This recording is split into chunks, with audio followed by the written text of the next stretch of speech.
ನೋತಾ ಇದೆ. ಎಷ್ಟು ನೋತಾ ಇದೆ? ಎಷ್ಟು ಕೆಜಿ ನೋತಾ ಇದೆ? ಹೊಟ್ಟೆ ನೋವು ಬಂದಿದೆ ಅಲ್ಲ, ಎಷ್ಟು ಲೀಟರಲ್ಲಿ ಬಂದಿದೆ?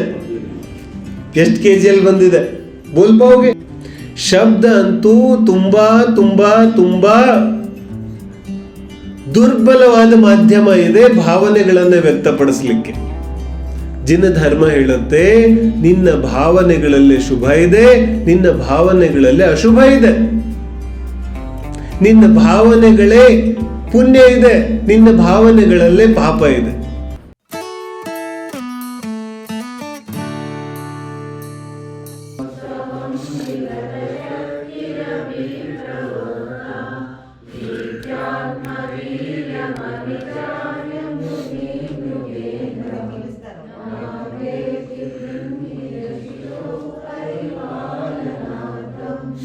ನಾಲ್ಕು ಪದ್ಯಗಳಲ್ಲಿ ಯಾರಿಗಾದ್ರೂ ಏನಾದ್ರು ಕೇಳೋದಿದೆ? ಚಲೋ ಹಾಗೆ ಬಿಡುತ್ತೆ. ಏನ್ ಹೇಳಿದ್ರು ನಾಲ್ಕನೇ ಪದ್ಯದಲ್ಲಿ? ವಕ್ತುಂ ಗುಣಾನ್ ಗುಣ ಸಮುದ್ರ ಶಶಾಂಕ ಕಾಂತಾನ್. ಇಲ್ಲೇನ್ ಹೇಳಿದ್ರು? ಕಿ ಅರ್ಹಂತ್ ಪರಮೇಷ್ಠಿಯ ಆದಿನಾಥ ಸ್ವಾಮಿಯ ಯಾವ ಗುಣಗಳಿದೆ ಅದಂತೂ ಅನಂತ ಇದೆ. ವಕ್ತುಂ ಗುಣಾನ್ ಗುಣ ಸಮುದ್ರ, ಈ ಸಮುದ್ರದಷ್ಟು ಅಗಾಧ ಇದೆ. ಅಗಾಧ ಸಮುದ್ರದಷ್ಟು ಅನಂತ ಅಗಾಧ ಯಾವುದಕ್ಕಂತಾರೆ? अनंत किसको बोलते हैं? अनंत उसको बोलते हैं. ये तो सामान्य से बोल देते हैं कि जिसको गिना नहीं जा सकता वो अनंत है ना, खाली आगोदिल्ला, ऐसे तो हम सामान्य रूप से बोलते हैं. अनंत का वास्तविक अर्थ होता है जो अपनी कल्पना से अतीत हो. ಯಾವುದು ನಮ್ಮ ಕಲ್ಪನೆಗೆ ತಗುಲೋದಿಲ್ಲ ಅದು ಅನಂತ ಇದೆ. ಯಾವುದರ ಬಗ್ಗೆ ನಾನು ವಿಚಾರಣೆ ಮಾಡಕ್ಕಾಗೋದಿಲ್ಲ ಅದು ಅನಂತ ಇದೆ. ಯಾವುದು ಕ್ಷಯೋಕ್ಷಮಿಕ ಜ್ಞಾನಕ್ಕೆ ತಗುಲೋದಿಲ್ಲ ಅದು ಅನಂತ ಇದೆ. तो वक्तुम गुणान गुण समुद्र इसलिए क्योंकि उसको कोई कल्पना भी नहीं कर सकता. अनंत ಇದೆ. ಯಾಕೆ ಅನಂತ ಇದೆ? बोले ನಮಗೇನೇನ್ ಪರಿಚಯ ಇದೆಯಲ್ಲ, अपने को जो भी परिचय में है वो सब इस संसार का है. ನಿನಗೇನೇನು ಪರಿಚಯ ಇದೆ, ಇನ್ನೇನು ಗೊತ್ತಿದೆ, ಯಾವ್ದಾದ್ರ ಬಗ್ಗೆ ತಿಳ್ಕೊಂಡಿದ್ಯಾ, बोले ಅದೆಲ್ಲ ಈ ಲೋಕದ ಬಗ್ಗೆ ಇದೆ, मूर्तिक लोकದ ಬಗ್ಗೆ ಇದೆ. अमूर्तिक लोक के बारे में तो कुछ पता नहीं. तो ಅದಕ್ಕೆ ಹೇಳ್ತಾ ಇದ್ದಾರೆ ಅದು ಅನಂತ ಇದೆ, ಸಮುದ್ರದಷ್ಟಿದೆ. ठीक है ना. तो वक्तुम गुणान गुण समुद्र शशांक कांतान. ಉದಾಹರಣೆ ಏನು ಕೊಟ್ರು? कि कल्पांत काल पवनोद्धत नक्र चक्रम. कि ಪ್ರಳಯ ಕಾಲದಲ್ಲಿ ಸಾಮಾನ್ಯವಾಗಿ ಚಂಡಮಾರುತಗಳು ಬಂದ್ರೆ ಏನಾಗುತ್ತೆ? ಗಿಡ ಮರ ಗಾಡಿಗಳು ತೇಲಾಡ್ತಾ ಇರುತ್ತೆ ಗಾಳಿಯಲ್ಲಿ, ಏನ? ಈಗಂತೂ ಕಲ್ಪಾಂತ ಕಾಲ, ಪ್ರಳಯ ಬರುವಂತಹ ಸಮಯದಲ್ಲಿ ಸಮುದ್ರದಲ್ಲಿ ಎಷ್ಟು ಜೋರಾಗಿ ಅಲೆಗಳು ಬಂದಿರಬಹುದು. ಆ ಅಲೆಯಲ್ಲಿ ಸಮುದ್ರವನ್ನ ಪಾರು ಮಾಡಕ್ಕೆ ಯಾರಿಂದ ಆಗುತ್ತೆ? ಹಾಗೇನೆ ಈ ಅರ್ಹಂತ ಭಗವಂತನ ಆ ಗುಣ ಸಮುದ್ರವನ್ನ ವರ್ಣನೆ ಮಾಡ್ಲಿಕ್ಕೆ ಯಾರಿಂದ ಆಗುತ್ತೆ? ಮನೆ ವರ್ಣನ್ ಕೊಯಿ ಕರ್ ನಹಿ ಸಕ್ತಾ, ಯಾರಿಂದನೂ ವರ್ಣನೆ ಮಾಡಕ್ ಆಗೋದಿಲ್ಲ. ठीक है ना. चलो 5ನೇ ಪದ್ಯ. सोहम तथापि तव भक्ति वशोन्मुनीश कर्तुं स्तवं विगत शक्तिरपि प्रवृत्त प्रीत्यात्मवीर्यमविचार्य मृगेन्द्रं नाभेति किं निज शिशु परिपालनार्थं. ಆಮೇಲೆ ಈಗೇನೆ ಹೇಳ್ತಿದ್ದಾರೆ, ಶಕ್ತಿ ಅಂತೂ ಯಾರಲ್ಲೂ ಇಲ್ಲ, ಯಾರು ವರ್ಣನೆ ಮಾಡೋಕ್ಕಾಗೋದಿಲ್ಲ. ಆಮೇಲೆ ವರ್ಣನೆ ಮಾಡೋಕ್ಕಾಗೋದಿಲ್ಲ ಇದೇನು ಎಲ್ಲರೂ ವಿನಯದಿಂದ ಹೇಳ್ತಾರಲ್ಲ, ಹಂಗಿಲ್ಲ ಇದು. ವಾಸ್ತವಿಕವಾಗಿಯೂ ಅಮೂರ್ತಿಕ ಆತ್ಮನ ವರ್ಣನೆ ಮಾಡೋಕ್ಕಾಗೋದಿಲ್ಲ. ವರ್ಣನೆ ಮಾಡೋಕ್ಕಾಗೋದಿಲ್ಲ ಏನ್ ಮಾಡೋದೀಗ? ಭಕ್ತಿ ಇಲ್ಲೇ ಮುಗ್ದೈತಲ್ಲ, वर्णन कर ही नहीं सकते. जब ಅರ್ಹಂತ ಪರಮೇಷ್ಠಿಯ ವರ್ಣನೆ ಮಾಡಕ್ ಹೋಗೋದಿಲ್ಲ ಅಂದ್ಮೇಲೆ ಭಕ್ತಿ ಇಲ್ಲೇ ಮುಗೀತು, ಇನ್ ಮುಂದೆ ಭಕ್ತಿ ಏನ್ ಮಾಡ್ತೀರಿ? ಈ ಪ್ರಪಂಚದಲ್ಲಿ ಭಕ್ತಿ ಎಲ್ಲ ಹೇಗಿದೆ? ಮೊದಲು ಭಗವಂತನಿಗಿಂತ ಭಕ್ತನೇ ದೊಡ್ಡವನಾಗಿದ್ದಾನೆ. ನಾನು ಭಕ್ತಿ ಮಾಡಿದ್ರೆ ಭಗವಂತ ಪ್ರಸನ್ನ ಆಗ್ತಾನೆ.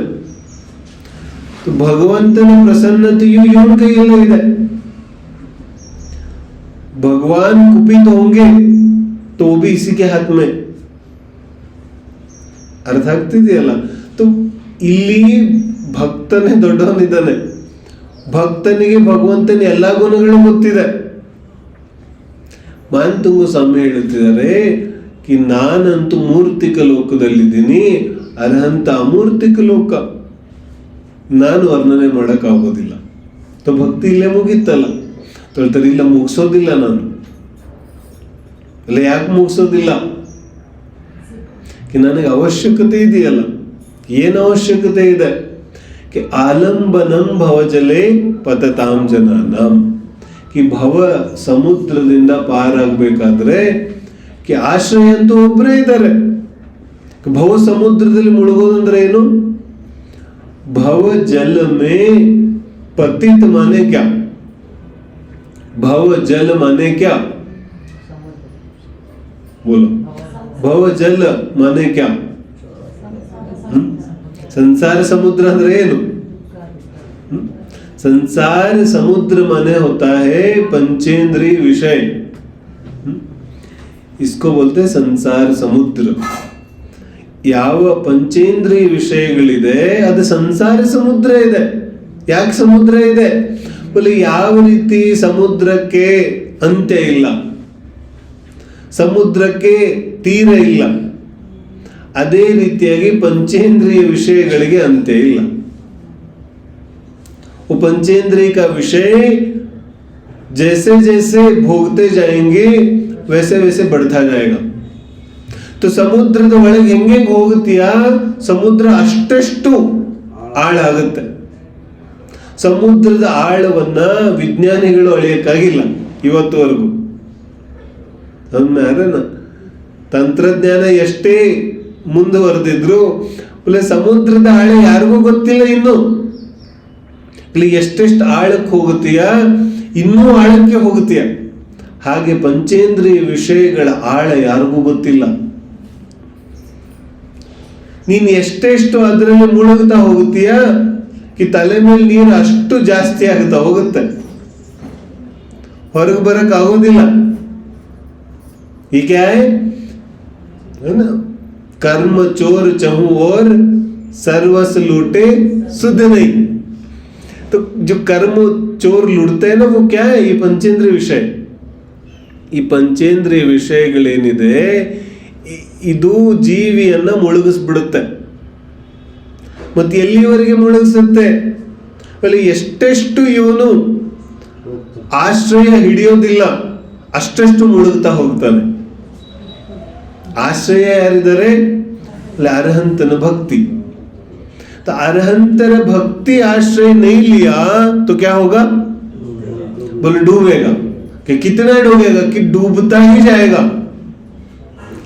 ಎಲ್ಲಿವರೆಗೆ ಭಕ್ತಿ ಆಶ್ರಯ ತಗೊಳ್ಳೋದಿಲ್ಲ ಅಲ್ಲಿವರೆಗೂ ಮುಳುಗ್ತಾನೆ ಹೋಗ್ತಾನೆ.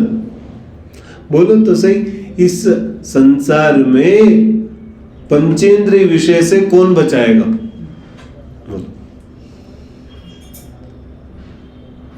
सुध परिचिदानुभूदा ಸಂವತ್ಸವಿ ಕಾಮ ಭೋಗ ಬಂಧಕ.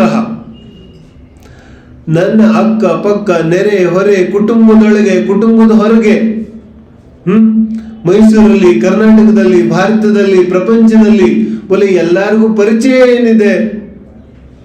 पंचेंद्रिय विषय. सभी को परिचित है पंचेंद्रिय का विषय. फिर तुम्हें बचाएगा कौन? ಪಂಚೇಂದ್ರಿಯ ವಿಷಯದಿಂದ ನಿನ್ನನ್ನು ರಕ್ಷಣೆ ಮಾಡೋರು ಯಾರು? ಎಲ್ಲರಿಗೂ ಅದೇ ಬರುತ್ತೆ, ಎಲ್ಲರಿಗೂ ಅದೇ ಬರುತ್ತೆ, ಎಲ್ಲರೂ ಅದೇ ಕಲಿಸ್ತಾರೆ, ಎಲ್ಲರೂ ಅದರಲ್ಲೇ ನಿಪುಣರಾಗ್ಬಿಟ್ಟಿದ್ದಾರೆ. ಒಬ್ಬ ಇನ್ನೊಬ್ಬನಿಗಿಂತ ಪಂಚೇಂದ್ರಿಯ ಭೋಗದಲ್ಲಿ ನಿಪುಣ ಇದ್ದಾನೆ. ಒಬ್ಬನೇ ನೋಡಿದ್ರೆ ಅವನಕ್ಕಿಂತ ದೊಡ್ಡವನು ಇನ್ನೊಬ್ಬ ಕಾಣಿಸ್ತಾನೆ. ಬುಲಿ ನಿಮ್ಮ ಸ್ಪೆಷಾಲಿಟಿ ಯಾವುದ್ರಲ್ಲಿದೆ? ಬುಲಿ ಮನೆ ಕಟ್ಟೋದ್ರಲ್ಲಿ. ಅಚ್ಚಾ, ಇನ್ನೊಬ್ಬನ ಹತ್ರ ಹೋದ್ರೆ ಬುಲಿ ನಾನು ಮನೆ ಒಳಗಡೆ ಡೆಕೋರೇಷನ್ ಮಾಡ್ತೀನಿ. ಅಚ್ಚಾ, ಇನ್ನೊಬ್ಬನ ಹತ್ರ ಹೋದ್ರೆ ಈಗ ಅವನೇನ್ ಮಾಡ್ತಾನೆ, ಡೆಕೋರೇಷನ್ ಮಾಡಿದ್ಮೇಲೆ ಪೇಂಟ್ ಹೊಡಿತೀನಿ. ಅರ್ಥ ಆಗ್ತಿದೆ? ಒಬ್ಬ ವ್ಯಕ್ತಿ ಪಂಚೇಂದ್ರಿಯ ವಿಷಯದಲ್ಲಿ ನಿಪುಣ ಇದ್ದಾನಂದ್ರೆ ಅವನಿಗಿಂತ ಇನ್ನೊಬ್ಬ ವ್ಯಕ್ತಿ ನಿಪುಣ ಇದ್ದಾನೆ. सब संसार में पंचेंद्रिय विषयों में माहिर ही माहिर है. सब मतलब महापंडित है, एक से बढ़कर एक पंडित है. ಯಾವುದರಲ್ಲಿ? ಪಂಚೇಂದ್ರಿಯ ಭೋಗ में. तो फिर ಎಲ್ಲರೂ ಒಬ್ಬರಿಗಿಂತ ಒಬ್ಬ ಪಂಚೇಂದ್ರಿಯ ವಿಷಯಗಳಲ್ಲೇ ಮಗ್ನ ಆಗಿದ್ದಾನೆ, ನಿಪುಣ ಆಗಿದ್ದಾನೆ ಅಂದ್ರೆ ಅದರಿಂದ ನಿನ್ನ ಕಾಪಾಡೋರು ಯಾರು? ಅದರಿಂದ ಹೊರಗೆ ಬರೋ ದಾರಿ ತೋರಿಸೋರು ಯಾರು? नहीं दिख रहा हम लोगों को. ವಿಚಾರ तो करो थोड़ा. ಯಾವಾಗ ಈ ಜೀವನದ ವಾಸ್ತವಿಕತೆಯನ್ನು ನೋಡ್ತೇವೆ, ಜೀವನದಲ್ಲಿ ಏನ್ ಕಾಣಿಸುತ್ತೆ? ಕಿ ವ್ಯಕ್ತಿಯ ಜನ್ಮ ಆಗುತ್ತೆ, ಜನ್ಮ ಆಗಿ ಮರಣ ಆಗೋವರೆಗೂ ಅವನು ಸ್ಪೆಷಲೈಸೇಷನ್ ಮಾಡ್ತಾ ಇರ್ತಾನೆ. ಯಾವುದ್ರಲ್ಲಿ? पंचेंद्रिय भोगಗಳನ್ನು एक्सपीरियंस ಮಾಡೋದ್ರಲ್ಲಿ. इसी की तो ट्रेनिंग चलती है इसकी कि नहीं इसको ऐसा नहीं ऐसे बनाओ और मजा आएगा. अच्छा, फिर एक बार बनाया तो बोले हाँ अब बोर हो गया, अब इसको ऐसा नहीं ऐसा बनाते हैं. भाई ನೀನ್ ಮನೆ ಕಟ್ತೀಯ, ಎಷ್ಟು ಪ್ರಕಾರ ಕಟ್ತೀಯ? जब भारत में या मैसूर में पैलेस बन रहा था तो पैलेस कोई अप टू डेट डिजाइन होगा ना, बिल्कुल अप टू डेट था, लेटेस्ट डिजाइन. अब ईगा अब तो ओल्ड डिजाइन हो गया ना, तो क्या करें? बोले उसी ಅದನ್ನೇ ಇನ್ನೊಂದು ಸ್ವಲ್ಪ ಕ್ರಾಸ್ ಮಾಡ್ಬಿಡು, ಹಿಂಗೆ एलिवेशन ಕೊಟ್ಬಿಡು तो नया बन जाएगा. तो ये आर्किटेक्ट हो गया. तो 20 ವರ್ಷ ಹಳೆ ಮನೆ ಇದ್ರೆ ಒಳ್ಳೆ ಹಳೇದಾಗೋಯ್ತು. तो ಹೊಸ ಮನೆಯಲ್ಲಿ ಹೊಸದೇನಿದೆ? ಹಳೆ ಮನೆಯಲ್ಲಿ ಹಳೇದೇನಿದೆ, ಹೊಸ ಮನೆಯಲ್ಲಿ ಹೊಸದೇನಿದೆ? ಬೋಲು ಕುಚ್ नहीं ना. ಅದೇ ಮರಳು, ಅದೇ ಕಲ್ಲು, ಅದೇ ಸಿಮೆಂಟ್, ಎಲ್ಲ ಅದೇ ಇದೆ. ಹೊಸದೇನಿದೆ? ಬೋಲೆ ನೈ, ಇವನಿಗೆ ಅದರಲ್ಲಿನೇ ಸ್ಪೆಷಲೈಸೇಷನ್ ಮಾಡೋದಿದೆ. ಏನ್ ಮಾಡ್ತಾನೆ? ಅದೇ ಇಂದ್ರಿಯ ಭೋಗಗಳನ್ನ ಮರಳಿ ಮರಳಿ ಮತ್ತೊಂದು ಮಗದೊಂದು ಹಲವು ಹತ್ತಾರು ಪ್ರಕಾರಗಳಿಂದ ಅದನ್ನೇ ಅನುಭವಿಸ್ಲಿಕ್ಕೆ ಶುರು ಮಾಡ್ತಾನೆ. ಯಾಕೆ ಹಿಂಗಾಗುತ್ತೆ? ऐसा क्यों होता है? तो ಬೆಳಿಗ್ಗೆ ಎದ್ದು ಕಣ್ ತೆರಿತಾನೆ, तो ಕಣ್ ಮುಂದೆ ಏನ್ ಕಾಣಿಸ್ತಾ ಇದೆ? पंचेंद्रिय भोग. बोले मने ಹೊರಗಡೆ ಕಾಲಿಟ್ಟ ಪಕ್ಕದವನು ಏನ್ ಮಾಡ್ತಿದ್ದಾನೆ? बोले वो भी वही कर रहा है. बोले मोबाइल में देखा वो क्या कर रहा है? बोले वो भी वही कर रहा है. अब पीछे वाला वो भी वही कर रहा है, आगे वाला बोले वो भी वही कर रहा है. तो ರೋಡ್ ಬಂದ್ವಿ, ಕಿ ರೋಡಲ್ಲಿ ಏನ್ ಮಾಡ್ತಿದ್ದಾರೆ ಜನ? ಅವರು ಅದೇ ಮಾಡ್ತಿದ್ದಾರೆ, ಓಡ್ತಾ ಇದ್ದಾರೆ. तो फिर बचाएगा कौन? बोलो, ಕಾಪಾಡೋರು ಯಾರು? ಎಲ್ಲರೂ ಇದನ್ನೇ ಮಾಡ್ತಾ ಇದ್ದಾರೆ. तो ಇವನಿಗೆ ಏನ್ ಅನ್ಸುತ್ತೆ? ಇದನ್ನೇ ಮಾಡ್ಬೇಕು ಅನ್ಸುತ್ತೆ. तो ಇದರಿಂದ ಕಾಪಾಡೋರು ಯಾರು? ನಿನ್ನ ಕಾಪಾಡೋ ಅಗತ್ಯ ಯಾಕಿದೆ? ಕಿ ಪಂಚೇಂದ್ರಿಯ ಭೋಗದಲ್ಲಿ ಮಹಾ ದುಃಖ ಇದೆ. ನೈದಿಕ ದುಃಖ. ಒಂದು ಭೋಗವನ್ನು ಭೋಗಿಸ್ಲಿಕ್ಕೆ समझो ಒಂದು ನಿಮಿಷದ ಭೋಗ ಭೋಗಿಸ್ಲಿಕ್ಕೆ ಇವನು 1 ಗಂಟೆ ದುಃಖ ಅನುಭವಿಸ್ಬೇಕಾಗುತ್ತೆ. ಈ ಸಚ್ಚಾಯಿ ಹೇಗೆ ನೀ 10 ನಿಮಿಷ ಊಟ ಮಾಡ್ಲಿಕ್ಕೆ ಎಷ್ಟು ನಿಮಿಷ ಅಡಿಗೆ ಮಾಡ್ಬೇಕು ಬೋಲೋ? अच्छा अड़गे माडो दूर ಅದನ್ನ ಸಂಪಾದನೆ ಮಾಡ್ಲಿಕ್ಕೆ समझ में आ रहा है ना? इंद्रिय दुख बहुत महंगा होता है, बहुत ತುಂಬಾ ದುಬಾರಿ ಇದೆ. ಮನುಷ್ಯ ಭವದ ಒಂದೊಂದು ಸಮಯವನ್ನ ಸಮರ್ಪಣೆ ಮಾಡಬೇಕಾಗುತ್ತೆ ಅದಕ್ಕೋಸ್ಕರ. तब तो मिलेगा. फिर इस दुख जंजाल से बचाएगा कौन? ಯಾರು ಕಾಪಾಡೋರಿದ್ದಾರೆ? तो ಹೇಳ್ತಾರೆ ಆಲಂಬನಂ ಭವಜಲೆ ಪತತಾಂ ಜನಾನಾಂ. ಇಂತಹ ಭವ ಸಮುದ್ರದಲ್ಲಿ ಮುಳುಗಿರೋ ಜೀವಿಗಳನ್ನ ರಕ್ಷಿಸಲಿಕ್ಕೆ, ಸಮುದ್ರದ ಮಧ್ಯದಲ್ಲಿ ಆಶ್ರಯ ಕೋಲು ಕೊಡ್ಲಿಕ್ಕೆ ಯಾರಂತ ಸ್ವಾಮಿ ಒಬ್ಬರೇ ಆಶ್ರಯ ಇದ್ದಾರೆ. ಯಾಕೆ? ಮಿಕ್ಕದವರೆಲ್ಲ ಅದನ್ನೇ ಮಾಡ್ತಿದ್ದಾರೆ. ಹಾಗಾಗಿ ಭಕ್ತಿ ಬಿಡಕ್ಕಂತೂ ಆಗೋದಿಲ್ಲ. ಏನ್ ಹೇಳ್ತಾರೆ? ಸೋಹಂ ತಥಾಪಿ ತವ ಭಕ್ತಿ ವಶಾನ್ ಮುನೀಶ. ಮುನೀಶ ಯಾರಿಗಂತಾರೆ? मुनीश माने कौन? मुनीश माने मुंशी नहीं, मुनीश. ತತ್ವಾರ್ಥ ಸೂತ್ರದಲ್ಲಿ 4 ಪ್ರಕಾರದ ಮುನಿಗಳ ವರ್ಣನೆ ಬರುತ್ತೆ. ಪುಲಾಕ್, ಬಕುಶ್, और स्नातक. 4ನೇ मुनि ಹೆಸರು स्नातक. जो स्नातक मुनि होता है ना वो तीर्थंकर होता है. तो मुनीश मुनिಗಳಲ್ಲಿ जो स्नातक मुनि ಅಂದ್ರೆ तीर्थंकरಗೂ मुनि ಅಂತಾರೆ. तीर्थंकर को भी मुनि कहते हैं. ಆದ್ರೆ ಮುನೀಶ್, ಆ ಮುನಿಗಳಲ್ಲೂ ಯಾರು ಶ್ರೇಷ್ಠರಿದ್ದಾರೆ उनको मुनीश बोलते हैं. वो स्नातक मुनि है. तो सोहम तथापि तव भक्ति वशात मुनीश. तव भक्ति वशात, ನಿಮ್ಮ ಭಕ್ತಿಗೆ ವಶೀಭೂತನಾಗಿ, आपके भक्ति के वश में होकर के, तव भक्ति वशात मुनीश. हे तीर्थंकर स्वामी, ನಿಮ್ಮ ಭಕ್ತಿಯ ವಶೀಭೂತನಾಗಿ ಸೋಹಂ ತಥಾಪಿ, ಆದ್ರೂ ಕೂಡ. ಯಾಕಾದ್ರೂ ಕೂಡ? ಬಲೆ ವರ್ಣನೆ ಮಾಡೋ ಶಕ್ತಿ ಇಲ್ಲ, ಆದ್ರೂ ಕೂಡ ಸ್ವಹ ಅಹಂ, ಅದು ನಾನು. ಹಿಂದೆ ಹೇಳಿದ್ರಲ್ಲ, ಕಸ್ತೆ ಕ್ಷಮ ಸುರಗುರು ಪ್ರತಿಮೋಪಿ ಬುದ್ಧ್ಯ. ಯಾರು ವರ್ಣನೆ ಮಾಡ್ಲಿಕ್ಕಾಗುತ್ತೆ? ಯಾರಲ್ಲಿ ಸಾಮರ್ಥ್ಯ ಇದೆ? ಈಗ ಮಾನತಂಗ ಸ್ವಾಮಿ ಹೇಳ್ತಿದ್ದಾರೆ ಕಿ ಸೋ ಅಹಂ, ಅದು ನಾನು ಏನ್ ಮಾಡ್ತೀನಿ? ತಥಾಪಿ, ಫಿರ್ ಭಿ, ಆದ್ರೂ ಕೂಡ ತವ ಭಕ್ತಿ ವಶಾತ್, ನಿಮ್ಮ ಭಕ್ತಿಯ ವಶೀಭೂತನಾಗಿ. ಯಾರ ಭಕ್ತಿ? ಮುನೀಶ್. तीर्थंकरर भक्तिಯ वशीभूतनागी. वशीभूत किसको बोलते हैं? किसी के वश होना. तो वश होना माने क्या? कि वश होना माने अपने ऊपर बस नहीं चलना. वश होना माने क्या?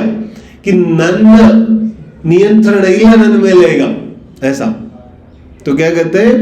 कर्तुम स्तवम विगत शक्तिरपि प्रवृत्तः.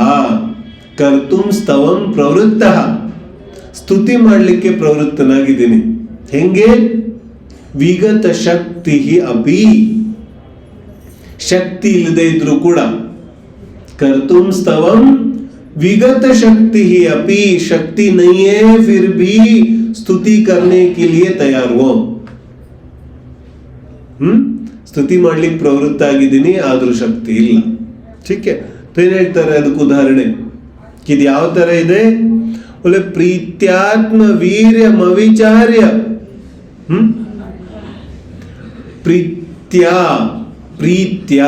ಪ್ರೀತಿಯಿಂದ, ಪ್ರೀತಿಗೆ ವಶೀಭೂತನಾಗಿ, ಪ್ರೀತಿಯಿಂದ ಏನಾಗುತ್ತೆ?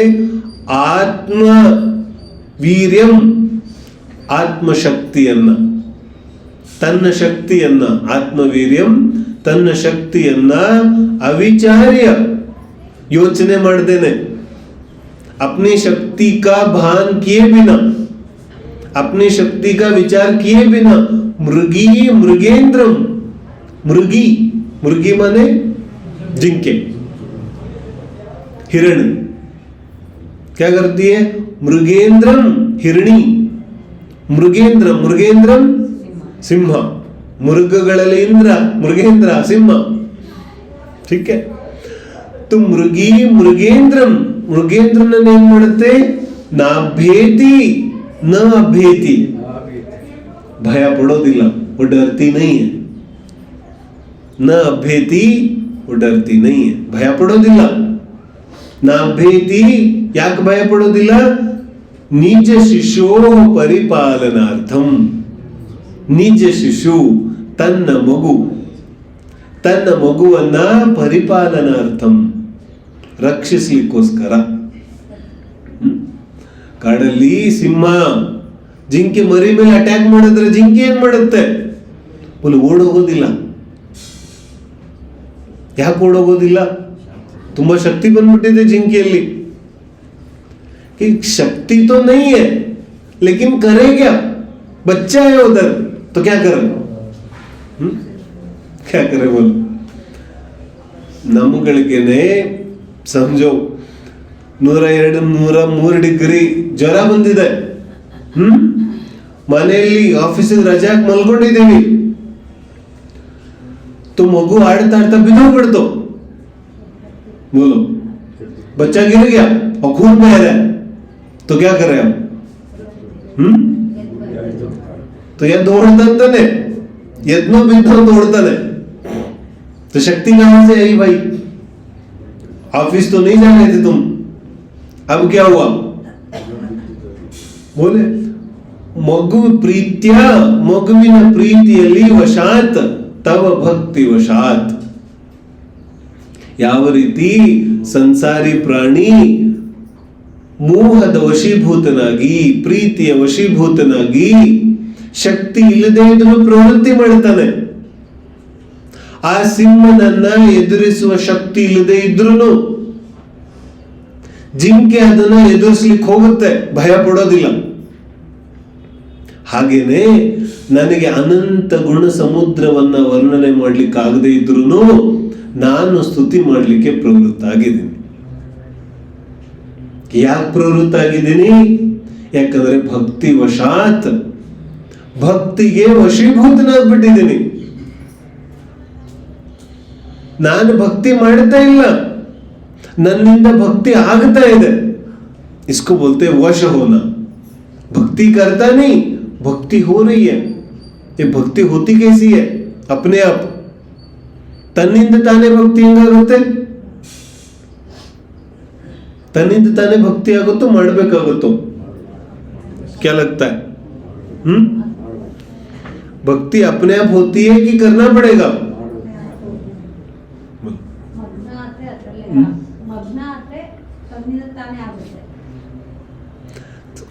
वास्तविक भक्ति वही है जब जीव अपने आप का विस्मरण करे. तो ತನ್ನನ್ನು ತಾನು ಮರೆತಾಗ ಭಕ್ತಿ ತನ್ನಿಂದ ತಾನೇ ಆಗುತ್ತೆ. ಯಾಕೆ ತನ್ನಿಂದ ತಾನೇ ಆಗ್ತಾ ಇದೆ? ಮುಂದಿನ ಪದ್ಯದಲ್ಲಿ ಉದಾಹರಣೆ ಬರೋದಿದೆ ಮತ್ತೆ. कि ತನ್ನಿಂದ ತಾನೇ ಭಕ್ತಿ ಆಗುತ್ತೆ. ಯಾಕಂದ್ರೆ ಭಕ್ತ ಭಗವಂತನ ಭಕ್ತಿಯಲ್ಲಿ ವಶೀಭೂತನಾಗ್ಬಿಟ್ಟಿದ್ದಾನೆ. कि वशीभूत माने क्या? कि ತುಂಬಾ ಪ್ರೀತಿ ಹುಟ್ಟು ಬಿಟ್ಟಿದೆ. ಅರ್ಹಂತರ ಗುಣಗಳಲ್ಲಿ ತುಂಬಾ ಆಮೋದ ಪ್ರಮೋದ, बहुत प्रीति उत्पन्न हुई है, तो ಭಕ್ತಿಯ ವಶ. ಉದಾಹರಣೆ ದಿಯಾ ನಾ, ಮಗುಗೆ ಪಾಲನೆ ಪೋಷಣೆ ಮಾಡಬೇಕು ಅಂತ ಹೇಳ್ಕೊಡ್ಬೇಕನ್ನು ಯಾರಿಗಾದ್ರು? ಯಾರು ಹೇಳ್ಕೊಡ್ತಾರೆ? कोई सिखाता है? नहीं सिखाता ना. तो वे कैसे आया? कहां से आया ये? बताओ तो सही. ನನ್ನ ಮಗುವನ್ನ ಪಾಲನೆ ಪೋಷಣೆ ಮಾಡಬೇಕು ಅನ್ನೋ ಭಾವ ಎಲ್ಲಿಂದ ಬಂತು? कहां से आया ये? बोले ಪ್ರೀತ್ಯಾ, ಪ್ರೀತಿ ಇದೆಯಲ್ಲ. तो ಪ್ರೀತಿ ತನ್ನಿಂದ ತಾನೇ ಎಲ್ಲ ಮಾಡಿಸುತ್ತೆ. ಯಾರು ಕಲಿಸೋದು ಬೇಕಾಗಿಲ್ಲ, ಯಾರು ಹೇಳ್ಕೊಡೋದು ಬೇಕಾಗಿಲ್ಲ. ಪ್ರೀತಿ ಇದೆ तो ತನ್ನಿಂದ ತಾನೇ ಅಡಿಗೆನೂ ಮಾಡ್ತಾನೆ, ತಿನ್ನಿಸುತ್ತಾನೆ, ಒಲಿಸ್ತಾನೆ, ಎಲ್ಲ ಮಾಡ್ತಾನೆ. ಹೇಳ್ಕೊಡ್ಬೇಕಾಗಿಲ್ಲ ಯಾರು. ऐसे ही ಇದೇ ತರ ಯಾವ ಭಕ್ತನಿಗೆ ಅರ್ಹಂತರ ಗುಣಗಳಲ್ಲಿ ಪ್ರೀತಿ ಬಂದಿದೆ ಅವನಿಗೆ ಭಕ್ತಿ ಮಾಡಬೇಕಾಗುತ್ತೇನು, ಅವನಿಗೆ ಭಕ್ತಿ ಕಲಿಸ್ಬೇಕಾಗುತ್ತೇನು? बोले नहीं नहीं, अपने आप ಭಕ್ತಿ होती है. ಯಾಕೆ ಕಿ ಬೇರೆ ಏನು ಗತಿ ಇಲ್ಲ. ಮಗುವನ್ನ ನೋಡ್ಕೊಳ್ಳದೆ ಇನ್ನೊಂದು ಗತಿ ಇಲ್ಲ. ಹಾಗೆ ಭಕ್ತನಿಗೆ ಭಗವಂತನನ್ನ ಗುಣಸ್ಮರಣೆ ಮಾಡದೆ ಇನ್ನೊಂದು ಗತಿ ಇಲ್ಲ. ಯಾಕೆ ಈ ಇಡೀ ಪ್ರಪಂಚದಲ್ಲಿ ಯಾವುದಾದ್ರೂ ಅತ್ಯಂತ ಮಹತ್ವಪೂರ್ಣವಾದ ಸಂಗತಿ ಭಕ್ತನ ಜೀವನದಲ್ಲಿದೆ ಅಂದ್ರೆ ಅದು ಭಗವಂತನ ಗುಣಗಳು. भगवान के गुण के अलावा और कुछ महत्वपूर्ण नहीं लगता. वो भक्त है, फिर कैसे दूसरा काम करेगा वो? ಅರ್ಥ ಆಗ್ತಿದೆ? तो ಭಗವಂತನ ಗುಣ ಸ್ವರೂಪ ವರ್ಣನೆ ಮಾಡ್ಲಿಕ್ಕಾಗದೇ ಇದ್ರೂ ಭಕ್ತಿ ವಶನಾಗ್ಬಿಟ್ಟಿದ್ದೀನಿ ಕಿ ನನ್ನ ಹತ್ರ ಬೇರೆ ಏನು ದಾರಿ ಇಲ್ಲ, तो ಭಕ್ತಿ ಮಾಡ್ತಾ ಇದ್ದೀನಿ. ಎಲ್ಲಿಂದ ಕಳ್ಕೊಂಡ್ಬಿಡ್ತಾ ಇದ್ದಾರೆ. ಪ್ರಾರಂಭ ಎಲ್ಲಿಂದ ಮಾಡಿದ್ರು ಎಲ್ಲಿಂದ ಕರ್ಕೊಂಡ್ ಬರ್ತಾ ಇದ್ದಾರೆ, ಯಾವ ಕಡೆ ಕರ್ಕೊಂಡು ಹೋಗ್ತಿದ್ದಾರೆ. ಅರ್ಹಂತ ಪರಮೇಷ್ಠಿಯ ಭಕ್ತಿ ಮಾಡೋದು ಹೆಂಗೆ ಅಂತ ಕಲಿಸ್ತಾ ಇದ್ದಾರೆ. ಪ್ರಾರಂಭದ ಶ್ಲೋಕದಲ್ಲೇ ಹೇಳಿದ್ರು ಈ ಸಂಸಾರ ಸಾಗರವನ್ನ ಪಾರು ಮಾಡಲಿಕ್ಕೆ ನೀವೊಬ್ಬರೇ ಆಶ್ರಯ ಇದ್ದೀರಿ. ಇಲ್ಲಿಂದ ಪ್ರಾರಂಭ. ಆದ್ರೆ ಸಮಸ್ಯೆ ಇದೆ. ಯಸ್ಸಂಸ್ತುತ ಸಕಲ ವಾಂಗ್ಮಯ ತತ್ವಬೋಧ. ದೊಡ್ಡ ದೊಡ್ಡ ಜನ ಸ್ತುತಿ ಮಾಡ್ತಾ ಇದ್ರು. ಸೌಧರ್ಮೇಂದ್ರ ಸ್ತುತಿ ಮಾಡಿದ್ದಾನೆ, ಎಲ್ಲರೂ ಸ್ತುತಿ ಮಾಡಿದ್ದಾರೆ. ಆದ್ರೂ ಕೂಡ ಕಸ್ತೆ ಕ್ಷಮಃ, ನಿಮ್ಮ ವರ್ಣನೆ ಮಾಡ್ಲಿಕ್ಕೆ ಯಾರಿಂದ ಸಾಧ್ಯ ಇದೆ ಹೇಳಿದ್ರು? ಯಾರೂ ಭಗವಂತನ ವರ್ಣನೆ ಮಾಡಕ್ಕಾಗೋದಿಲ್ಲ. ಮತ್ ಈಗೆಲ್ಲಿಗೆ ಬಂದಿದ್ದಾರೆ ಕಿ ವರ್ಣನೆ ಅಂತೂ ಮಾಡಕ್ಕಾಗೋದಿಲ್ಲ, ಆದ್ರೆ ಸಂಸಾರಿ ಹತ್ರ ಬೇರೆ ದಾರಿ ಇಲ್ಲ. और कोई उपाय है तो बताओ, कौन सा उपाय? ನಮ್ಮ ವಿಷಯ ಕಷಾಯಗಳನ್ನ ಬಿಡ್ಲಿಕ್ಕೋಸ್ಕರ ಅರ್ಹಂತ ಗುಣ ಸ್ಮರಣೆ ಬಿಟ್ಟು ಇನ್ಯಾವ ಉಪಾಯ ಇದೆ? ಸ್ವಾಧ್ಯಾಯ ಮಾಡ್ತಾ ಇದ್ರೆ, ಅರ್ಹಂತರ ಗುಣ ಸ್ಮರಣೆ ಮಾಡ್ತಾ ಇದ್ರೆ ಸ್ವಲ್ಪ ಸ್ಥಿರ ಚಿತ್ತನಾಗಿರ್ತಾನೆ. नहीं तो बाहर निकलते ही क्या शुरू होता है? निकलते ही मतलब विचार भी नहीं करना पड़ता, असही का वो शुरू हो जाता है. ಹೊಸಲಿಂದ ಜಿನ ಮಂದಿರದಿಂದ ಕಾಲ ಹೊರಗಿಟ್ಟ ತಕ್ಷಣನೇ ಶುರು ಆಗ್ಬಿಡುತ್ತೆ. ಇಸ್ಲಿಯೇ ಇದೊಂದೇ ಆಶ್ರಯ ಇದೆ. ಅದಕ್ಕೆ ಮಾಂತುಂಗ ಸ್ವಾಮಿ ಹೇಳ್ತಾರೆ, ನಾನು ಭಕ್ತಿಯಲ್ಲಿ ಪ್ರವೃತ್ತ ಆಗಿದ್ದೀನಿ. ಯಾವ ರೀತಿ ಭಕ್ತಿ ಮಾಡ್ತೀರಿ? 6ನೇ ಶ್ಲೋಕ. ಅಲ್ಪಶ್ರುತಂ ಶ್ರುತವತಾಂ ಪರಿಹಾಸಧಾಮ ತದ್ಭಕ್ತಿರೇವ ಮುಖರಿ ತತ್ಕೋಕಿಲ ಕಿಲ ಮಧೌ ಮಧುರಂ ವಿರೋತಿ ತಚ್ಚಾಮ್ರಚಾರು ಕಲಿಕಾ ನಿಕರೈಕ ಹೇತು. ಏನು ಹೇಳ್ತಿದ್ದಾರೆ? ಅಲ್ಪಶ್ರುತಂ ಶ್ರುತವತಾಂ ಪರಿಹಾಸಧಾಮ. ಅಲ್ಪಶ್ರುತಂ, ಶ್ರುತ ಮನೆ ಜ್ಞಾನ. ಜ್ಞಾನ ಹೆಂಗಿದೆ? ಅಲ್ಪಶ್ರುತಂ ಶ್ರುತವತಾಂ. ಶ್ರುತವತಾಂ ಜ್ಞಾನಿ ಜೀವಿಗಳ ಮಧ್ಯದಲ್ಲಿ, ಶ್ರುತವತಾಂ ಜ್ಞಾನಿ ಜನರ ನಡುವೆ, ಜ್ಞಾನಿ ಜನರ ಮಧ್ಯದಲ್ಲಿ, ಅಲ್ಪಶ್ರುತಂ ಅಲ್ಪ ಜ್ಞಾನವುಳ್ಳ ನಾನು ಪರಿಹಾಸಧಾಮ, ಪರಿಹಾಸಕ್ಕೆ ಕಾರಣ ಆಗ್ಬಿಡ್ತೀನಿ. ಜ್ಞಾನ ಕಡಿಮೆ ಇದೆ, ತೋ ಮಹಾಜ್ಞಾನಿಗಳ ಸ್ತುತಿಗಳ ನಡುವೆ ನನ್ನ ಸ್ತುತಿ ಹೆಂಗಾಗ್ಬಿಡುತ್ತೆ? ಒಳ್ಳೆ ಪರಿಹಾಸಕ್ಕೆ ಒಳಗಾಗ್ಬಿಡುತ್ತೆ, ಹಾಸ್ಯಾಸ್ಪದ ಆಗ್ಬಿಡುತ್ತೆ. ಅಲ್ಪಶ್ರುತಂ ಶ್ರುತವತಾಂ ಪರಿಹಾಸಧಾಮ ತದ್ಭಕ್ತಿರೇವ ಮುಖರೀ ಕುರುತೆ ಬಲಾನ್ಮ. ಆದರೆ ಹೀಗೆ ನಾನು ಹಾಸ್ಯಾಸ್ಪದ ಆಗುತ್ತೀನಿ, ಆದ್ರೂ ಭಕ್ತಿ ಯಾಕೆ ಮಾಡ್ತಿದ್ದೀನಿ? ಕಿ ತದ್ಭಕ್ತಿ ರೇವ, ಯಾವ್ದು ಶಕ್ತಿ ಕೊಡ್ತಾ ಇದೆ? ಹಾಗಾದ್ರೆ ನನ್ನ ನೋಡಿ ಎಲ್ಲರೂ ನಗ್ತಾರಂದ್ರೆ ಸ್ಟೇಜ್ ಹತ್ತುತ್ತೀವೇನೋ ನಾವು? पहले ही बताओ कि स्टेज चढ़ते ही सब हंसने वाले तो चढ़ेंगे क्या? नहीं चढ़ेंगे. तो ಮಾನತುಂಗ ಸ್ವಾಮಿ ಹೇಳ್ತಾ ಇದ್ದಾರೆ, ನಾನು ಪರಿಹಾಸಕ್ಕೆ ಕಾರಣ ಆಗ್ತೀನಿ ಅಂತ ಗೊತ್ತಿದೆ, ಆದ್ರೂ ಭಕ್ತಿ ಮಾಡ್ತಿದ್ದೀನಿ. तो ಹೀಗೆ ಭಕ್ತಿ ಮಾಡ್ಲಿಕ್ಕೆ ಶಕ್ತಿ ಯಾರು ಕೊಡ್ತಾ ಇದ್ದಾರೆ? ತದ್ಭಕ್ತಿ ರೇವ, ನಿಮ್ಮ ಭಕ್ತಿನೇ ಶಕ್ತಿ ಕೊಡ್ತಾ ಇದೆ. ತದ್ಭಕ್ತಿ ರೇವ ಮುಖರಿ ಕುರೋತಿ ಬಲಾನ್ ಮಾಂ. ನಿಮ್ಮ ಭಕ್ತಿ ನನಗೆ ವಾಚಾಳ ಆಗ್ಲಿಕ್ಕೆ, ಮಾತಾಡ್ಲಿಕ್ಕೆ ಬಲವಂತ ಮಾಡ್ತಾ ಇದೆ, ಒತ್ತಾಯ ಮಾಡ್ತಾ ಇದೆ. तुम्हारी भक्ति मुझे ये फोर्स करती है कि भक्ति करो, बोलो तुम कुछ, मुंह से कुछ उच्चारण करो. क्यों? ಯಾವಾಗ ಭಕ್ತಿ ತುಂಬಾ ಅಧಿಕ ಆಗುತ್ತೆ ಆವಾಗ ನಮಗೆ ತನ್ನಿಂದ ತಾನೇ ಮುಖದಿಂದ ಶಬ್ದಗಳು ಹೊರಡುತ್ತೆ.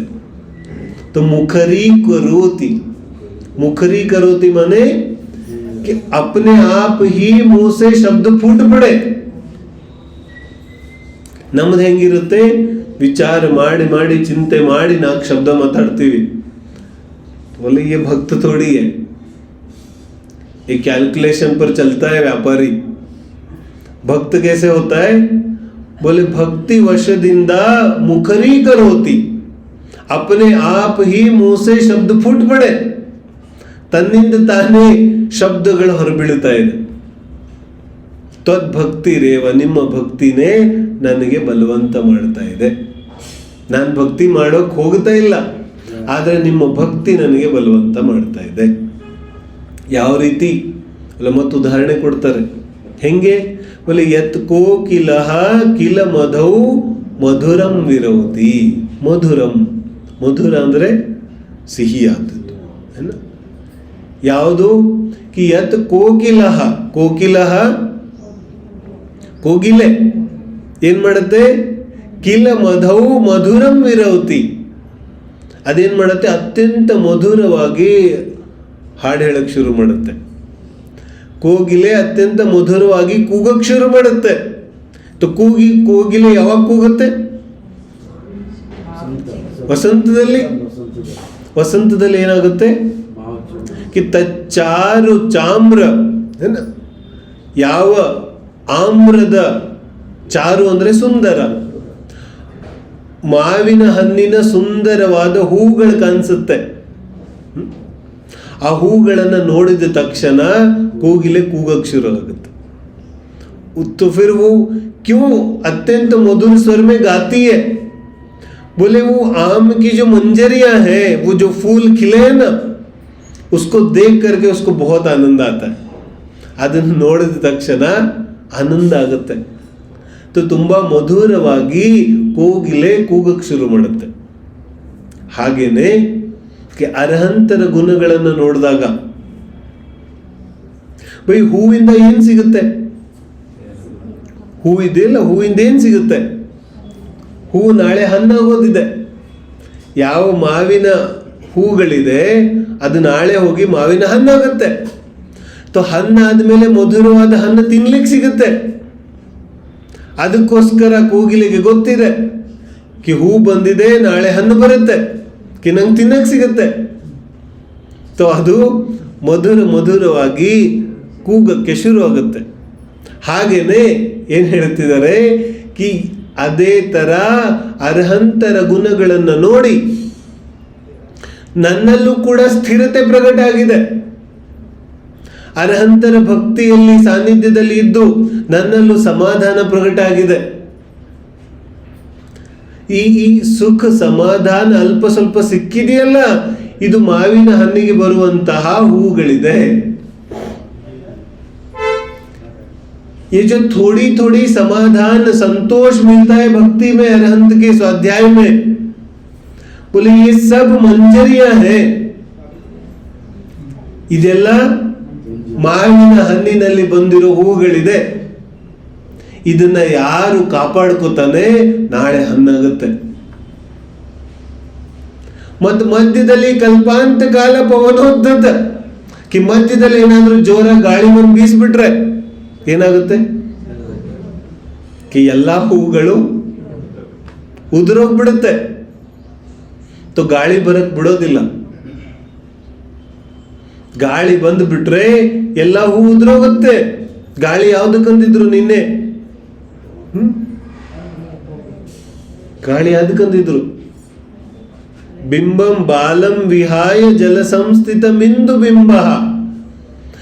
ನೀರಲ್ಲಿ ಯಾವ ಸ್ಥಿರತೆ ಇದೆ, ಸ್ವಚ್ಛತೆ ಇದೆ, ಅದೇ ವಾಸ್ತವಿಕವಾಗಿ ನಮಗೆ ಯೋಗ್ಯ ಇದೆ. ಅದರಲ್ಲಿ ಏನಾದ್ರೂ ಅಸ್ಥಿರತೆ ಉಂಟಾಗ್ಬಿಟ್ರೆ, ಮನೆ ರಾಗ ದ್ವೇಷಗಳ ಆವೇಗ ಮತ್ತೆ ಉಂಟಾಗ್ಬಿಟ್ರೆ, ಮತ್ತೆ ಇಷ್ಟ ಅನಿಷ್ಟ ಬುದ್ಧಿ ಜೋರಾಗಿ ಉಂಟಾಗ್ಬಿಟ್ರೆ, ಉತ್ಪತ್ತಿ ಆಗ್ಬಿಟ್ರೆ, ಬೋಲೆ ಆ ಅರಳಿರುವಂತಹ ಹೂಗಳೆಲ್ಲ ಉದುರೋಗ್ಬಿಡುತ್ತೆ. ಸ್ವಾಧ್ಯಾಯದಿಂದ ಯಾವ ಹೂಗಳು ಅರಳಿದೆ, ಅರ್ಹಂತರ ಪೂಜೆ ಭಕ್ತಿಯಿಂದ ಯಾವ ಹೂಗಳು ಮನಸ್ಸಲ್ಲಿ ಅರಳಿದೆ, ಅದನ್ನ ಕಾಪಾಡಿಕೊಂಡ್ರೆ ಅದು ನಾಳೆ ಹಣ್ಣಾಗತ್ತೆ, ಸಮ್ಯಕ್ತ್ವ ಆಗುತ್ತೆ, ಸಮ್ಯಕ್ ಜ್ಞಾನ ಆಗುತ್ತೆ, ಸಮ್ಯಕ್ ಚಾರಿತ್ರ ಆಗುತ್ತೆ. ಆದರೆ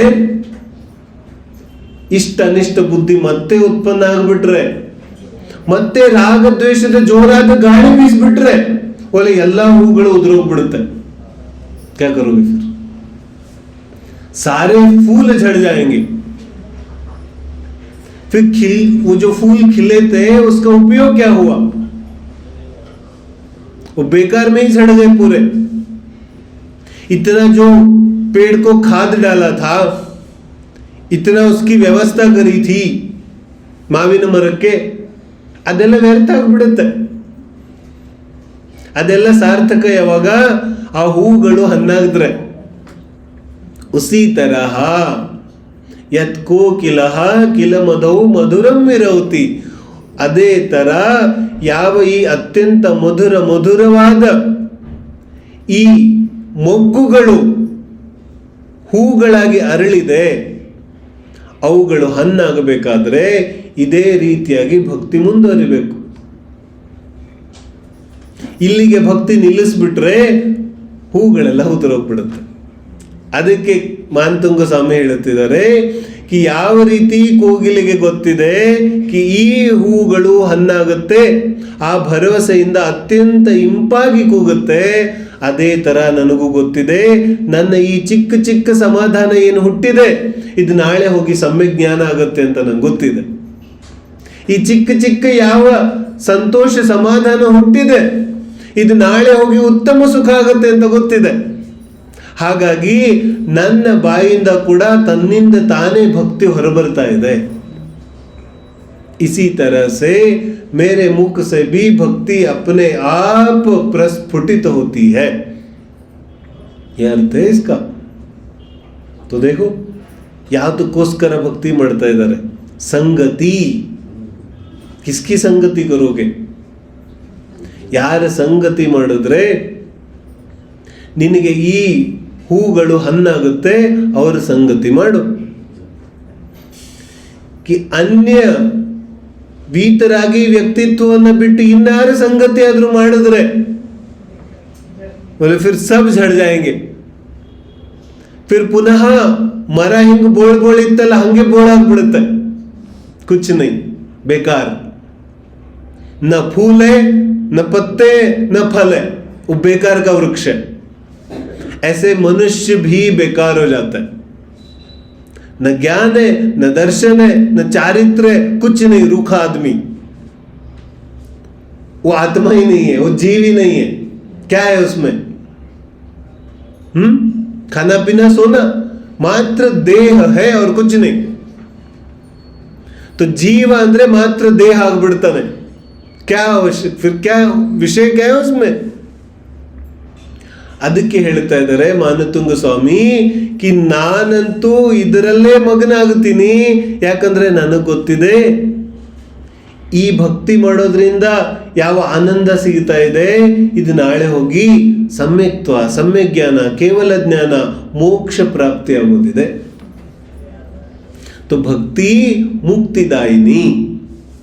ಮುಕ್ತಿದಾಯಿನಿ ಕಬ್, ಯಾವಾಗ ಸತತವಾಗಿ ನಿಸ್ವಾರ್ಥ ಭಕ್ತಿ ನಡೆಯುತ್ತೆ ಆವಾಗ ಅದು ಮುಕ್ತಿದಾಯಿನಿ, ಆವಾಗ ಅದು ಮೋಕ್ಷವನ್ನು ತಂದು ಕೊಡುತ್ತೆ. ಮತ್ತು ಯಾವ ಭಕ್ತಿಯಲ್ಲಿ ಈ ಕಾಮನ ಪೂರ್ತಿ ಇದೆ, ಅದು ಅಲ್ಪ ಸ್ವಲ್ಪ ಅರಳಿರೋ ಮೊಗ್ಗು ಹೂಗಳನ್ನು ಬಾಡ್ಬಿಡುತ್ತೆ, ಬಾಡಿ ಉದುರೋಗ್ಬಿಡುತ್ತೆ. ಇಷ್ಟು ವರ್ಷಗಳು ನಾವು ಬಸ್ತಿಗೆ ಬರ್ತಾ ಇದ್ರು, ಅರ್ಹಂತರ ಬಿಂಬ ನೋಡಿದ್ರೆ ಆನಂದ ಯಾಕಾಗೋದಿಲ್ಲ?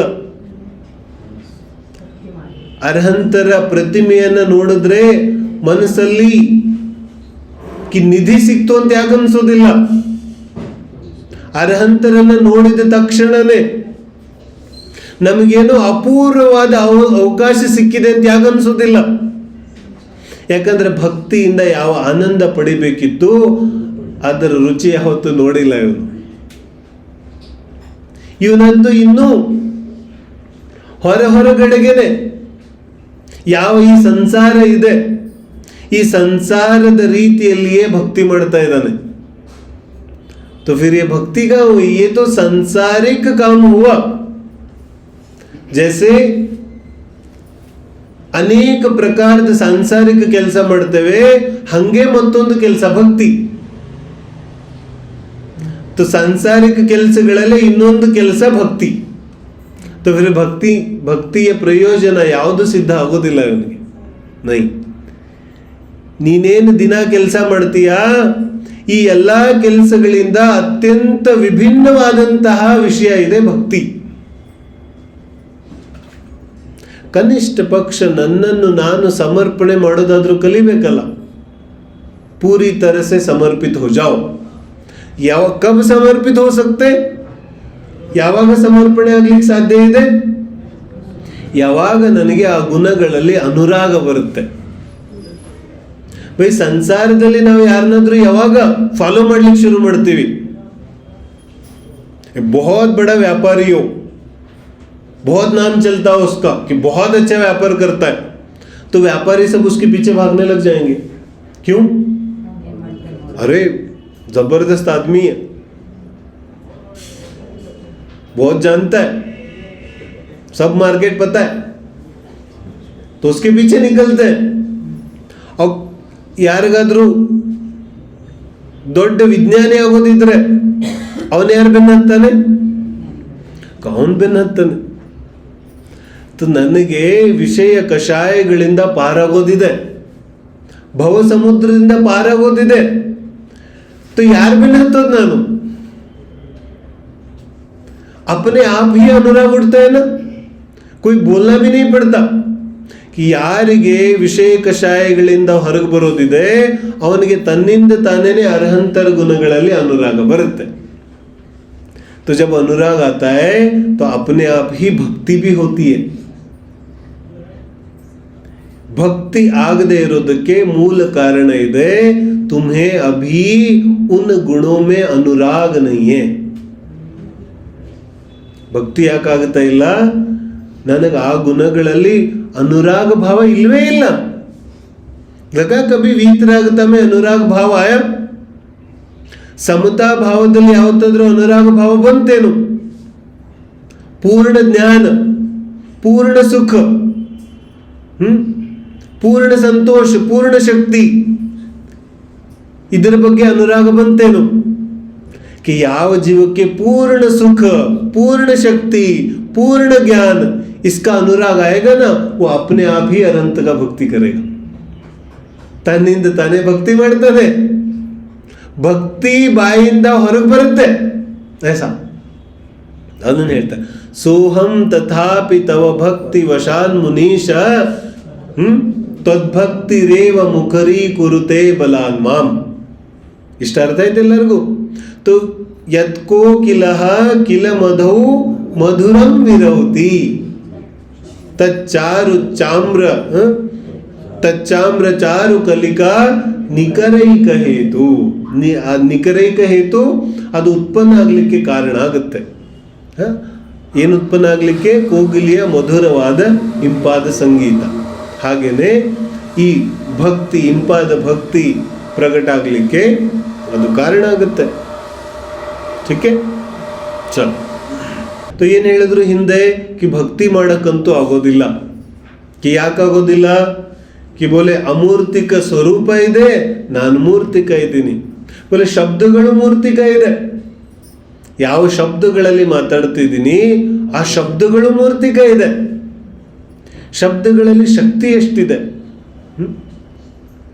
ಶಬ್ದಗಳಲ್ಲಿ ಅರ್ಹಂತರ ವರ್ಣನೆ ಮಾಡೋದಂತೂ ದೂರ. ನಮಗೆ ಏನು ಅನ್ಸತ್ತೆ ಅದನ್ನೇ ಪೂರ್ತಿಯಾಗಿ ಶಬ್ದಗಳಿಂದ ವ್ಯಕ್ತಪಡಿಸಕ್ಕಾಗತ್ತೇನೋ? बोलो जो वाकई में हमें लगता है वो वचनों से बोल पाते हैं क्या? नहीं बोल पाते हैं. वचनों की शक्ति बहुत कम है. अच्छा बोलो सिर दर्द हो रहा है, तले ನೋವ್ತಾ ಇದೆ, तो ಎಷ್ಟು ನೋವ್ತಾ ಇದೆ? ಎಷ್ಟು ಕೆಜಿ ನೋವ್ತಾ ಇದೆ? ಹೊಟ್ಟೆ ನೋವು ಬಂದಿದೆ, ಅಲ್ಲ ಎಷ್ಟು ಲೀಟರ್ ಬಂದಿದೆ, ಎಷ್ಟು ಕೆಜಿಯಲ್ಲಿ ಬಂದಿದೆ? बोल पाओगे? नहीं बोल पाते ना. ಯಾವ ರೀತಿ ನೋವ್ತಾ ಇದೆ? तो डॉक्टर ಮುಂದೆ ಹೋಗಿ ಶಬ್ದನೇ ಹೊರಡೋದಿಲ್ಲ. अब बस दवाई दे दो, नहीं बता रहा मैं. ಯಾಕೆ? ಅಲ್ಲಿ ಶಬ್ದಗಳಲ್ಲಿ ಶಕ್ತಿನೇ ಇಲ್ವಲ್ಲ ಇಷ್ಟು. ಶಬ್ದ ಅಂತೂ ತುಂಬಾ ತುಂಬಾ ತುಂಬಾ ದುರ್ಬಲವಾದ ಮಾಧ್ಯಮ ಇದೆ ಭಾವನೆಗಳನ್ನು ವ್ಯಕ್ತಪಡಿಸಲಿಕ್ಕೆ. ತುಂಬಾ ದುರ್ಬಲವಾದ ಮಾಧ್ಯಮ.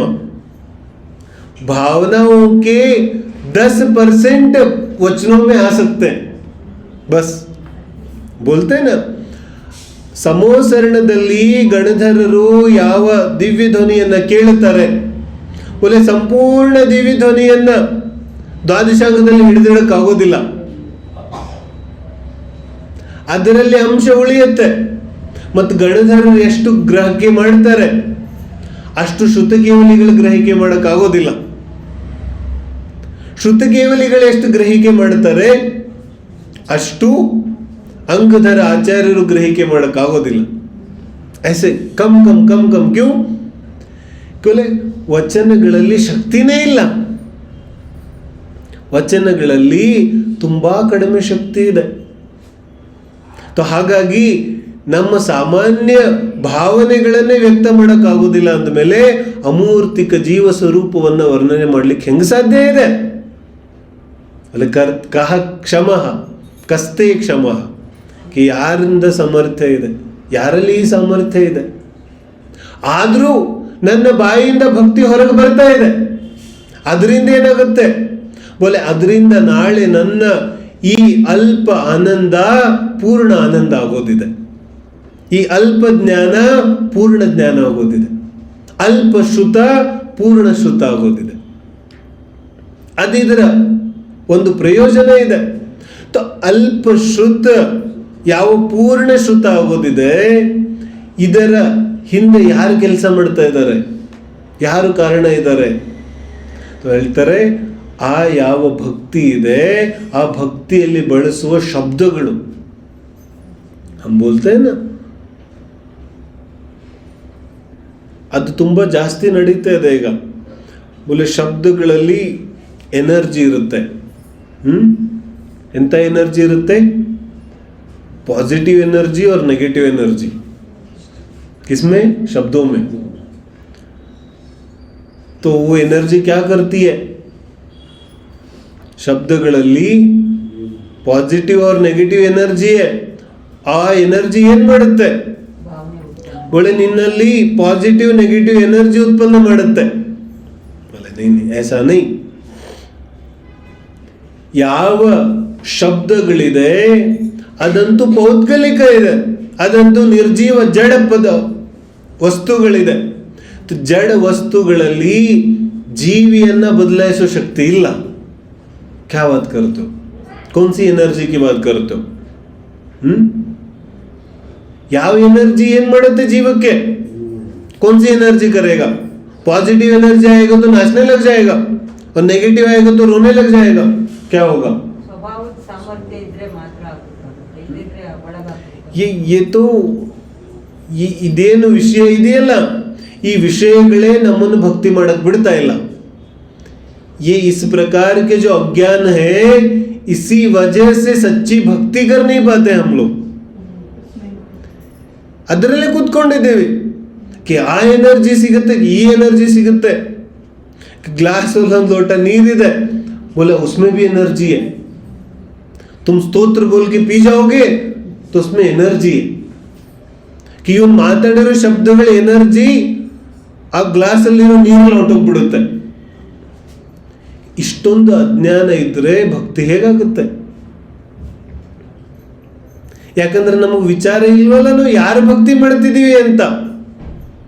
कुछ सुध नहीं इसको, किसका भक्ति करता है तू? कोई सामान्य ವ್ಯಕ್ತಿಯ ಭಕ್ತಿ ಮಾಡ್ತಾ ಇಲ್ಲ ನೀನು. ಪೂರ್ಣ ಜ್ಞಾನಿ, ಪೂರ್ಣ ವೀತರಾಗಿ, ಮೂರು ಲೋಕವನ್ನ ಪಾರು ಮಾಡಿರುವಂತಹ ಅರ್ಹಂತ ಸಿದ್ಧರ ಭಕ್ತಿ ಮಾಡ್ತಾ ಇದೀಯ. ಅಲ್ಲಿ ಯಾವ ಪೌದ್ಗಲಿಕ ಶಕ್ತಿ ಕೆಲಸ ಮಾಡುತ್ತೆ? ಅರೆ ಪೌದ್ಗಲಿಕ ಶಕ್ತಿ ಅಷ್ಟೇ ಅಲ್ಲ, ಭವಗಳ ಪಾಪ ದುದಿಯ ಬಂದರೂ ಏನು ಮಾಡೋಕ್ಕಾಗೋದಿಲ್ಲ. ऐसा है. ಎಷ್ಟು ತೀರ್ಥಂಕರರಿಗೆ ಉಪಸರ್ಗ ಆಗುತ್ತೆ, ಎಷ್ಟು ಮುನಿಗಳಿಗೆ ಉಪಸರ್ಗ ಆಗುತ್ತೆ. तो ಪಾಪದುದಯ ಬಂತಲ್ಲ, तो ಈ ಪ್ರಪಂಚಕ್ಕೆ ಅನುಸಾರವಾಗಂತೂ ನೆಗೆಟಿವ್ ಎನರ್ಜಿ. तो नेगेटिव एनर्जी ಏನ್ ಮಾಡ್ಕೊಂಡ್ಬಿಡ್ತು? क्या कर लिया नेगेटिव एनर्जी? अरे एनर्जी ना नेगेटिव होती है ना पॉजिटिव होती है. क्या? जिन धर्म का सिद्धांत तो देखो, कोई एनर्जी नेगेटिव नहीं होती और पॉजिटिव भी नहीं होती. ಯಾವ ಕ್ಷೇತ್ರ ಸಕಾರಾತ್ಮಕ ನಕಾರಾತ್ಮಕ ಇರೋದಿಲ್ಲ. सकारात्मक होते जीव के भाव, सकारात्मक या नकारात्मक ಜೀವಿಯ ಭಾವನೆಗಳಿರುತ್ತೆ, जड़ वस्तु अಲ್ಲ. इसकी मति भ्रष्ट हो चुकी है. ಇವನೇನು ಹುಡುಕ್ತಾನೆ? ಪಾಸಿಟಿವ್ ಎನರ್ಜಿ ಜಡ ಪದಾರ್ಥದಲ್ಲಿ ಹುಡುಕ್ತಾನೆ. ನಿರ್ಜೀವ ವಸ್ತು ಇದೆ, ಅದಕ್ಕೆ ಯಾವ ಫೀಲಿಂಗ್ ಇದೆ ಬೋಲೋ? ನಿರ್ಜೀವ ವಸ್ತುವನ್ನ ಸ್ಟೇಜ್ ಮೇಲೆ ತಂದಿಟ್ರೆ ತುಂಬಾ ಖುಷಿ ಆಗುತ್ತೆ ಅದಕ್ಕೆ. ಈ ಮೈಕ್ಗೆ ಎಷ್ಟು ಖುಷಿ ಆಗುತ್ತೆ ಇದೆ ಬೋಲೋ? ದಿನ फोटोल ಬರುತ್ತೆ, ಇದು वीडियो में भी आता है, तो इसमें बहुत पॉजिटिव एनर्जी होगा. अरे जड़ वस्तु है, उसमें कौन सी एनर्जी है? जड़ ವಸ್ತುವಿನಲ್ಲಿ ನಾವು ಈ ಶಕ್ತಿ ಇತ್ಯಾದಿಗಳನ್ನು ಹುಡುಕ್ತಾ ಇದ್ದೇವೆ. ಭಕ್ತಿ ಹೆಂಗಾಗುತ್ತೆ? भाई भक्ति तो चैतन्य चित चमत्कार ज्ञान की भक्ति होती है. ज्ञानानंद स्वभाव चैतन्य ಆತ್ಮವಸ್ತುವಿನ ಭಕ್ತಿ ಆಗುತ್ತೆ. ಯಾಕೆಂದ್ರೆ ಅಲ್ಲಿ ಭಾವನೆ ಇದೆ. तो ಪಾಸಿಟಿವ್ ನೆಗೆಟಿವ್ ಜೀವಿಯ ಭಾವನೆಗಳಿರುತ್ತೆ. ನೀನೇನಾದ್ರೂ ನೆಗೆಟಿವ್ ಪಾಸಿಟಿವ್ ಹುಡುಕೋದೇ ಆದ್ರೆ ನಿನ್ನ ಭಾವನೆಗಳಲ್ಲಿ ಹುಡುಕು, मिल जाएगा सब कुछ. बाहर मत ढूंढो कि नहीं लाके रख दिया, क्यों, कौन कछुआ. तो ಆಮೆ ಇಟ್ಟ ತಕ್ಷಣ ಪಾಸಿಟಿವ್ ಎನರ್ಜಿ ಬಂದ್ಬಿಡುತ್ತೆ. ಯಾಕೆ? ಭಾವನೆಗಳಲ್ಲಂತೂ ಪಾಸಿಟಿವಿಟಿ ಇಲ್ಲ. ಭಾವನೆಯಲ್ಲಿ ರಾಗದ್ವೇಷ ತುಂಬಿದೆ. तो ಎಷ್ಟು ಪದಾರ್ಥಗಳನ್ನು ತಂದಿಟ್ರೆ ಇವನಲ್ಲಿ ಸಕಾರಾತ್ಮಕತೆ ಬರುತ್ತೆ? सब अज्ञान है, महाज्ञान. ಜಿನ ಧರ್ಮ ಹೇಳುತ್ತೆ ನಿನ್ನ ಭಾವನೆಗಳಲ್ಲಿ ಶುಭ ಇದೆ, ನಿನ್ನ ಭಾವನೆಗಳಲ್ಲಿ ಅಶುಭ ಇದೆ. ನಿನ್ನ ಭಾವನೆಗಳೇ ಪುಣ್ಯ ಇದೆ, ನಿನ್ನ ಭಾವನೆಗಳಲ್ಲೇ ಪಾಪ ಇದೆ. ढूंढो पुण्य पाप शुभ अशुभ, ಇಷ್ಟ ಅನಿಷ್ಟ ಏನಾದರೂ ಹುಡುಕೋದಿದ್ರೆ ನಿನ್ನ ಭಾವನೆಗಳಲ್ಲಿ ಹುಡುಕು, ಅಲ್ಲಿ ಸಿಗತ್ತೆ. ये क्या तुम जड़ वस्तु में ढूंढने लग गए? ये क्या तुम शब्दों में ढूंढने लग गए? नहीं, शब्दों में नहीं. शब्दों के निमित्त से यदि जीव में भावना उठे तब शुभ है. ಅರ್ಥ ಆಗ್ತಿದೆ? ಅದಕ್ಕೆ ನಾನು ಪದೇ ಪದೇ ಹೇಳುತ್ತೇನೆ, ಅರ್ಥ ಇಲ್ಲದೇನೆ ಪಾಠ ಮಾಡೋದು ನಿರರ್ಥಕ ಇದೆ. ಅರ್ಥ ಇಲ್ಲದೆ ಏನ್ ಪಾಠ ಮಾಡ್ತಿದೀವಿ ನಾವು? ಚಿಕ್ಕ ಮಗು ಬಡ ಅಂತ ಓದ್ತಾ ಇರುತ್ತಲ್ಲ, ಹಾಗೆ ಇವನು ಓದ್ತಾನೆ. ಕುछ फर्क नहीं, क्या मिला पढ़ करके? ಭಾವನೆಗಳಲ್ಲಿ ಸ್ವಲ್ಪ ಏನಾದ್ರೂ ಬದಲಾವಣೆ ಆಯ್ತೇನು? ನೈ. ಭಾವನೆಯಲ್ಲಿ ಬದಲಾವಣೆ ಆಗುತ್ತೆ ಅರ್ಥದಿಂದ. ಅರ್ಥ ತಿಳಿದ್ರೆ ಆಗ ಶಬ್ದಗಳು ಕೂಡ ನಿಮಿತ್ತ ಆಗುತ್ತೆ. ಆ ದೃಷ್ಟಿಯಿಂದ ಅಮೃತಚಂದ್ರ ಸ್ವಾಮಿ ಶಬ್ದ ಬ್ರಹ್ಮ ಅಂತ ಕರೀತಾರೆ. ಲೇಕಿನ್ ಕಬ್ कि ಮಾತ್ರ ಶಬ್ದದಲ್ಲಿ ಶಕ್ತಿ ಇಲ್ಲ, ಶಬ್ದದ ನಿಮಿತ್ತದಿಂದ ಜೀವ अर्थ ತಿಳಿದ್ರೆ ಆಗ ಅದರಿಂದ ಉಪಯೋಗ ಆಗುತ್ತೆ. तब वो उपयोगी है. इसलिए उस हिसाब से शब्दों की भी महत्वता है. ಆದರೆ ಶಬ್ದಗಳಲ್ಲಿ ಪೂರ್ತಿಯಾಗಿ ವರ್ಣನೆ ಮಾಡೋ ಶಕ್ತಿ ಇಲ್ಲ. तो ಕೊನೆಗೆ ನೀನು ಶಬ್ದಗಳನ್ನು ಬಿಟ್ಟು ಬಿಡಬೇಕಾಗುತ್ತೆ. लेकिन समस्या ये है कि हम शब्दों को भी अभी नहीं पकड़ पाते और शब्दों को छोड़ना तो दूर है. ನಾವು ಭಕ್ತಿ ಹೇಗೆ ಮಾಡ್ತೀವಿ? ಯಾರೋ ಒಂದು ಭಕ್ತಿ ಬರೆದಿದ್ದಾರೆ, ಅದನ್ನೇ ನಾವು ರಿಪೀಟ್ ಮಾಡ್ತಾ ಇದ್ದೀವಿ. ಯಾಕೆ? ಭಕ್ತಿ ಬರೆಯುವಷ್ಟೊಂದು ಶಕ್ತಿ ಇಲ್ಲ. अच्छा ठीक है, तुम्हारी इतनी सामर्थ्य नहीं है, लेकिन ಆ ಭಕ್ತಿ ಪಾಠ ಇದೆಯಲ್ಲ, ಆ ಭಕ್ತಿಯ ಪಾಠ ಯಾವುದಕ್ಕೋಸ್ಕರ ಇದೆ? ಭಕ್ತಿ ಪಾಠ ಮಾಡಿ ಅದರ ಅರ್ಥ ತಿಳಿತಾ ಶಬ್ದಾತೀತ ಆಗ್ಲಿಕ್ಕೆ. तुम शब्दों से अतीत हो जाओ, इसलिए भक्ति होती है. और शब्दों में उलझे रहो, भक्ति कहाँ हुई? जड़ ಶಬ್ದಗಳಲ್ಲೇ ಸಿಕ್ಕಾಕೊಂಡ್ಬಿಟ್ಟ ಅವನು. ಶಬ್ದಗಳ ನಿಮಿತ್ತದಿಂದ ಶಬ್ದಾತೀತ ಆಗೋದೇ ಭಕ್ತಿ ಇದೆ. ಅವು ನಿಜವಾದ ಭಕ್ತಿ ಇದೆ. ಆ ದೃಷ್ಟಿಯಿಂದ ಭಕ್ತಿ ಮಾಡೋದಿದೆ. ಅದಕ್ಕೆ 6ನೇ ಪದ್ಯದಿಂದ ಏನು ಶುರು ಆಯಿತು? कि ನಾನು ಭಕ್ತಿ ಮಾಡಲಿಕ್ಕೆ ಪ್ರವೃತ್ತ ಆಗ್ಬಿಟ್ಟಿದ್ದೀನಿ, ಯಾಕಂದ್ರೆ ಭಕ್ತಿಯ ವಶೀಭೂತನಾಗಿ. ಏನ ಇನ್ನು 7ನೇ ಶ್ಲೋಕದಿಂದ ಯಾವ ಭಕ್ತಿಯ ಪ್ರಭಾವ ಇದೆ ಆ ಭಕ್ತಿಯ ಪ್ರಭಾವವನ್ನು ಹೇಳ್ತಾರೆ.